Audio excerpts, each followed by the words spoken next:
It's Kelly from Tutoring Tips for Teachers, and I have a tip for you today about Google My Business.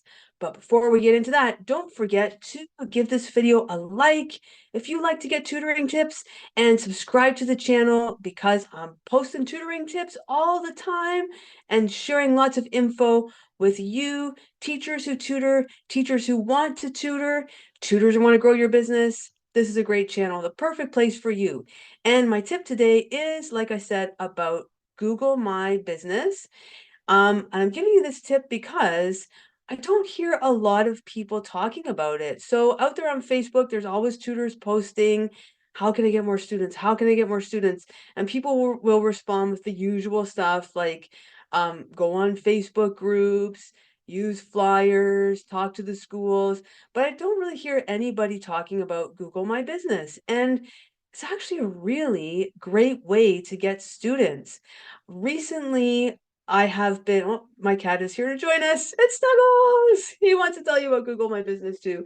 So recently I have updated my Google My Business profile or not even updated, but just been more focused on it and more aware of it and utilizing it a lot more. And since I have been a little more on top of things, and since I changed my address, which I'm going to get into in a minute, I've been Snuggles just knocked something over. Don't worry. We're back. I've been getting a lot more students from Google My Business. I've been getting actually about 25% of my new students in the past 6 months have come from Google My Business. And I don't pay for Google Ads. I don't even know how to use Google Ads. This is all from just updating my profile and maximizing my profile and really paying attention to it. So that's why I want to share this with you. Now, the other great thing about Google My Business is that it doesn't take a huge amount of time. So like posting on Instagram and TikTok and all that stuff, that takes a lot of time. Sorry, I'm just gonna get him to sit down there. Just sit there and you can join us in a minute.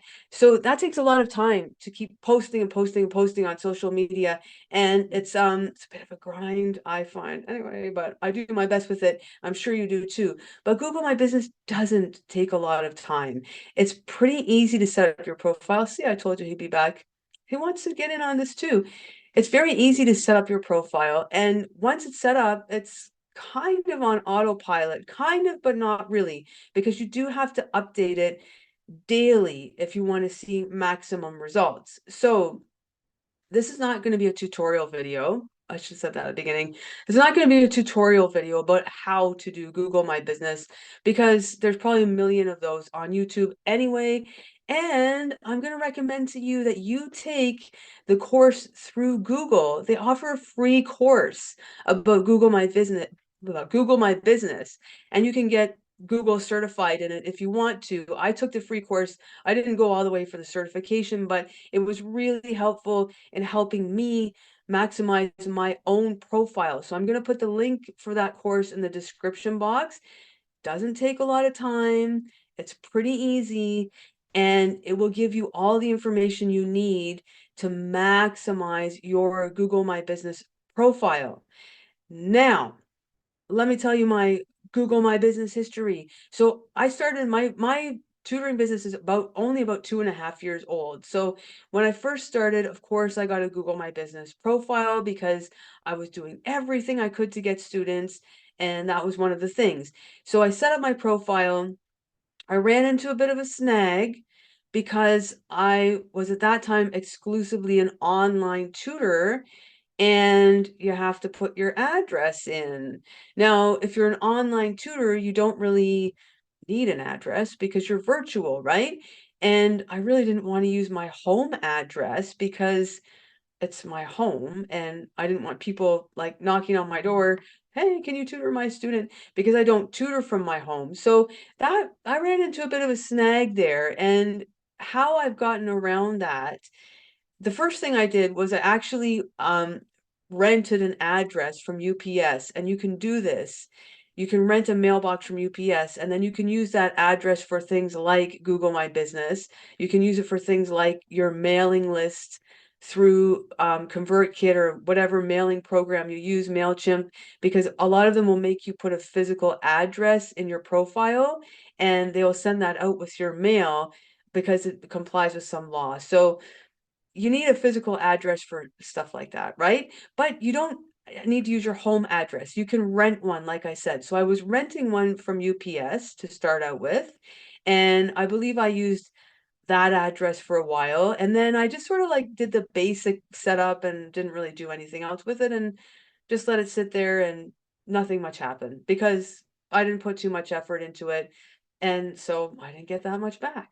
But what was the big game changer for me was that I actually did start tutoring in person, and I started tutoring in person at the teaching space here in Toronto, which is kind of like a learning center in a way, in that you can rent out little classrooms and tutor from there. So it has a storefront and it presents itself as, a place where you can go for tutoring. So I started to use their address because, like UPS, you can rent an address from them as well. You can rent a virtual address, and once I used their address, because they were known for tutoring, I started to get a lot more traction on Google My Business. I didn't change anything except the address. And when people would Google tutor near me or reading tutor near me, my name would come up because I was using that address that was known as a tutoring spot, the teaching space. So that's really helped. So if you have a tutoring center of your own, if you have like a physical space, then obviously you're going to want to use that address.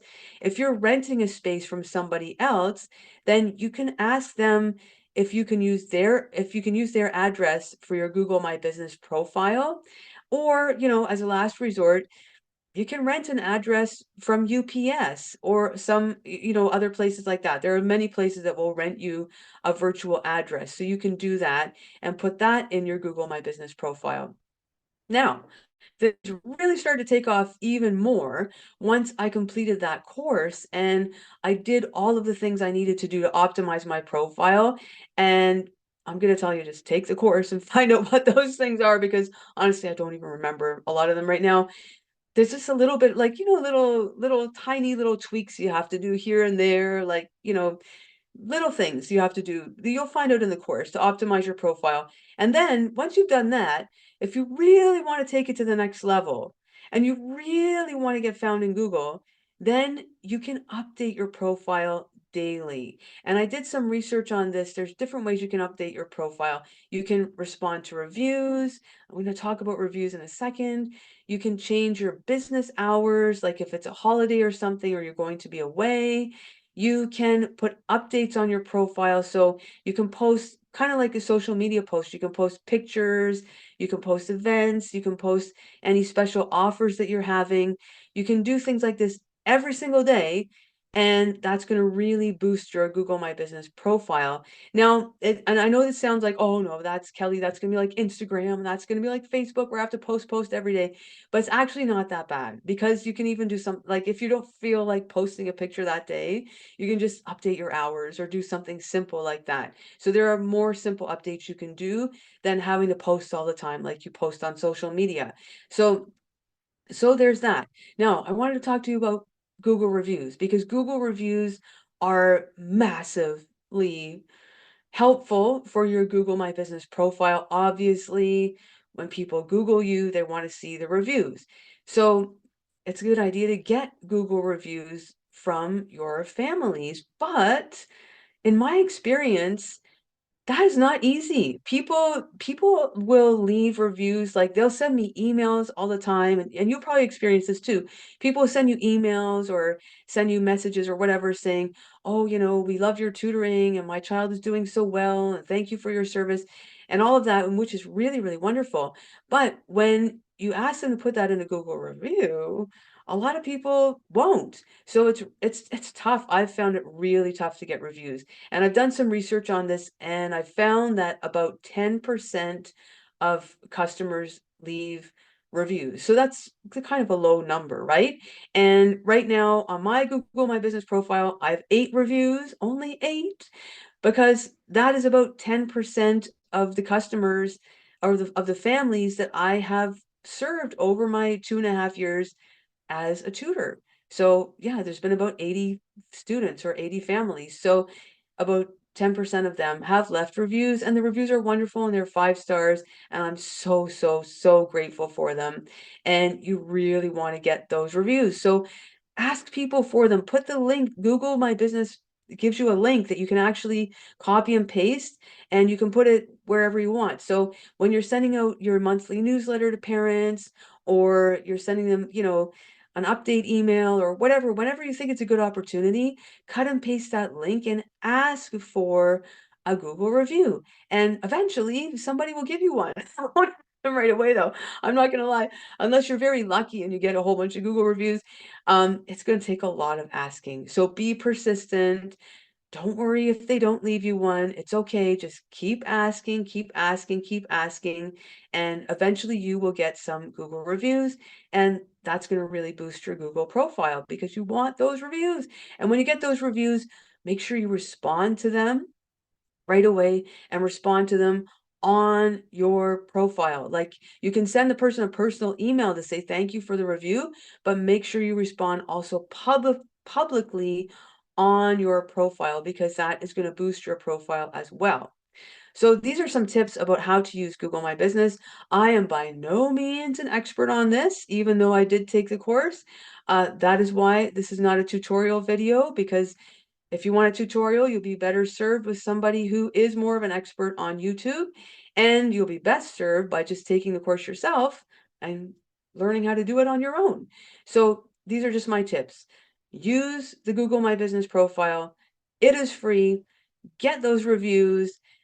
Try to figure out an address if you're not, if you're virtual or if you're going to students' houses, you don't have a physical address. Figure that out by either renting one, asking someone if you can use their address, somebody that's, like a tutoring space or something like that. That's the best way of going about it. You don't, you're probably not going to want to use your own address. I don't want to use my own address, and that's cool. So try to figure it out by renting an address or using another space. A co-working space is great. So just find another address that you can use if you're virtual, and then plug it into Google My Business, and away you go. So I hope this is helpful. I hope this is a helpful tip to you, because Google My Business has been really helpful to me, and in all the different ways you can market your tutoring services and all the different things that you hear about out there in the Facebook groups and out there in the tutoring world. You don't hear about this one too often. So I wanted to put it out there to you and make sure that you know about it. And whether you're a new tutor or an established tutor, make sure you set up that profile, make sure you update it daily, make sure you take the course I'm going to link down below from Google, and learn how to use your Google My Business profile. And it's going to be really helpful to you as you grow your business. So I hope you enjoyed this tip. If you have an idea for a tutoring tip, put it in the comments. I'd love to hear about it. If you're using Google My Business and you have some other great insight into it, then please share it with us in the comments. We would love to know. And if you have any questions about Google My Business, put it in the comments and I'd be happy to answer for you. And I may have to look the answer up, but that's okay. I'm willing to do that, because like I said, I'm not an expert. I'm learning along with you. So definitely put your comments in and ask questions. Go ahead. And if you like this video, give it a big thumbs up and subscribe for more tutoring tips, which are coming your way very, very soon. And may all your tutoring dreams come true. Bye for now, everybody.